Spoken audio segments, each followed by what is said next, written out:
बिस्मिल्लाहिर्रहमानिर्रहीम। अस्सलाम वालेकुम रहमतुल्लाहि व बरकातुहू। उम्मीद है तमाम अहबाब खैरियत से होंगे। मेरा अल्लाह आप सब पर अपनी रहमतों का बरकतों का नुज़ूल फरमाए, आमीन या रब्बल आलमीन। खालिक कायनात आपकी तमाम जायज़ हाजात को, ज़रूरियात को अपने फ़ज़ल से पूरा फरमा दें और कभी आपको ज़माने में किसी का मोहताज ना करे, आमीन या रब्बल आलमीन। आज का अमल बड़ा ख़ास है, जुम्मतुल मुबारक के दिन का अमल है।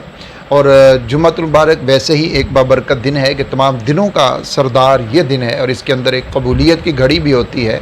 तो गर्ज़े के बहुत सारी इसके अंदर बरक़ात मौजूद हैं। अगर आप इस अमल को करेंगे तो आपकी हर जायज़ हाजत पूरी हो जाएगी, आपकी तमाम मुश्किलात, तमाम तर परेशानियाँ वो ख़त्म हो जाएंगी।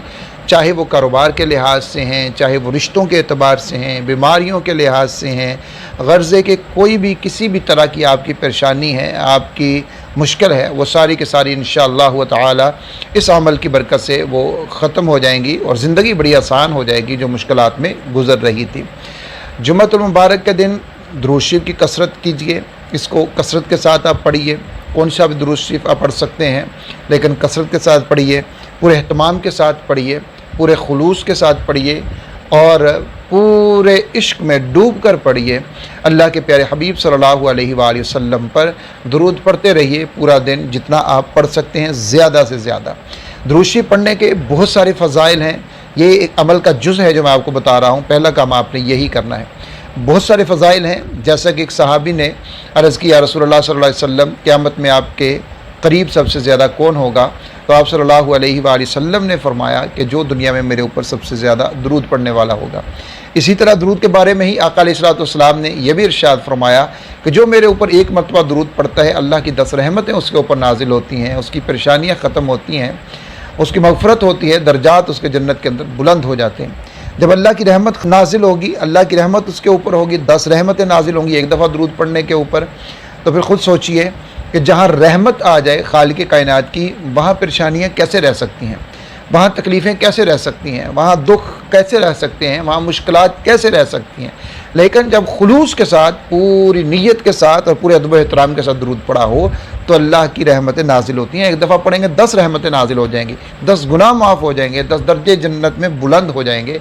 ये एक दफ़ा दुरूद पढ़ने के ऊपर इतना कुछ मिल रहा है। दुरूद कैसे? जैसे हम पढ़ दें सल्लल्लाहु अलैहि वसल्लम पढ़ दें, ये भी दुरूद शरीफ है। अल्लाहुम्मा सल्लि अला मुहम्मद व अला आलि मुहम्मद, मुकम्मल दुरूद शरीफ पढ़ लीजिए, यहाँ तक पढ़ लीजिए।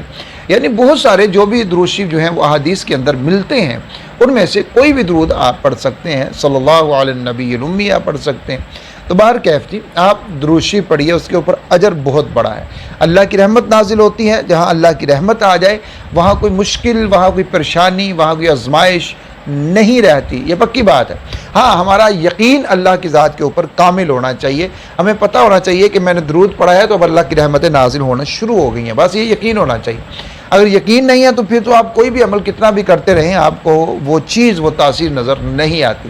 पहली चीज़ तो ये है कि आपने दुरूद शरीफ पढ़ना है, जुमा के दिन कसरत के साथ पढ़ना है, एक चीज़ हो गई। दूसरा, आपने सुबह से दुरूद शरीफ शुरू किया, असर की नमाज़ तक आप दुरूद शरीफ को ले गए, दुरूद शरीफ पढ़ते रहे। फिर असर की नमाज से लेके मगरिब के दरमियान में आपने एक तस्बीह कलमा तैयबा की पढ़नी है, ला इलाहा इल्लल्लाहु मुहम्मद रसूलुल्लाह, यानी मुकम्मल कलमा आपने एक तस्बीह पढ़नी है और पूरे खुलूस के साथ, पूरी तवज्जो के साथ आपने पढ़नी है और इसके अल्फाज पर आपने गौर करते हुए तस्बीह पढ़नी है। जब आप पढ़ लें, मुकम्मल हो जाए तस्बीह आपकी 101 बार आप इसको पढ़ लें, तो फिर आपने गिड़गड़ा के पूरे यकीन के साथ आपने अल्लाह रब्बुल इज़्ज़त से अपनी हाजत, अपनी मुश्किल के बारे में आपने मांगना है। जब आपने कलमा शरीफ की तस्बीह पढ़नी है तब भी आपके मकसद में आपका ज़हन होना चाहिए कि अल्लाह इसकी बरकत से मेरा ये जो काम है या मेरी जो मुश्किल है इसको आसान फरमा दे, क्योंकि ये सारी ताकत है मेरे अल्लाह के पास। वही जो चाहता है, जब चाहता है कर देता है और उसी के कब्ज़ा इख्तियार में है। वो जिस तरफ उसका हुक्म हो जाए बस वही काम होना होता है। तो गिड़गड़ा के अल्लाह के हुजूर दुआ मांगिए और मुकम्मल यकीन के साथ मांगना है, क्योंकि अल्लाह रब्बुल इज़्ज़त के हुजूर पूरा अर्ज़ करना है, रो के गिड़गड़ा के, तेरे सिवा मेरे सामने कोई ऐसा दर नहीं है जहाँ से मांगा जा सके, और जो ताकत तेरे पास है वो किसी और के पास कहाँ से, जो इख्तियारात तेरे हैं मेरे रब वो किसी और के कहाँ से हो सकते हैं।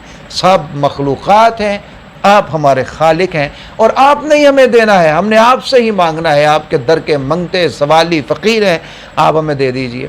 گڑ گڑا کے بس اللہ کے رستے، اللہ کے ہاں گڑ گڑا کے بس روتے جائیں روتے جائیں روتے جائیں، جیسے ایک چھوٹا بچہ اپنی بات منوانے کے لیے باپ کے ساتھ ضد کرتا ہے اور روتا ہے اور رو رو کے اپنی بات کو منوا لیتا ہے، ماں کے ساتھ ضد کرتا ہے، روتا ہے، رو رو کے اپنی بات کو منوا لیتا ہے۔ تو جو بھی مقصد ہے اس کے لیے رو رو کے اللہ کے حضور عرض کرنا ہے۔ یہ آپ ایک جمعہ کو کریں گے انشاءاللہ تعالی، جتنا آپ کا خلوص ہوگا، جتنی آپ کی نیت خالص ہوگی، اتنی جلدی آپ کو اس کی تاثیر نظر آئے گی، اور جس مقصد کے لیے، جس حاجت کے لیے آپ کریں گے، اللہ کے فضل و کرم سے وہ ضرور پوری ہو جائے گی۔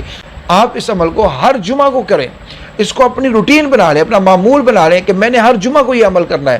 اب خود سوچئے کہ کلمہ طیبہ لا الہ الا اللہ محمد رسول اللہ، اس کو 100 مرتبہ 101 مرتبہ پڑھتے ہوئے کتنا ٹائم لگ گیا پڑے؟ مختصر سے وقت کے اندر ہم اس کو پڑھ سکتے ہیں، لیکن اس کی جو فیوز و برکات ہیں وہ بہت بڑے ہیں۔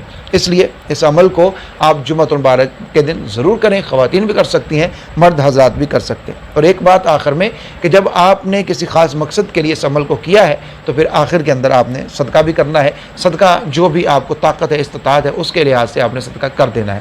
بس یہی عمل تھا، خاص طور پہ جمعہ کے دن کا عمل۔ مجھے بھی اپنی خاص دعاؤں کے اندر یاد رکھیے گا۔ اللہ آپ سب کا حامی و ناصر ہو۔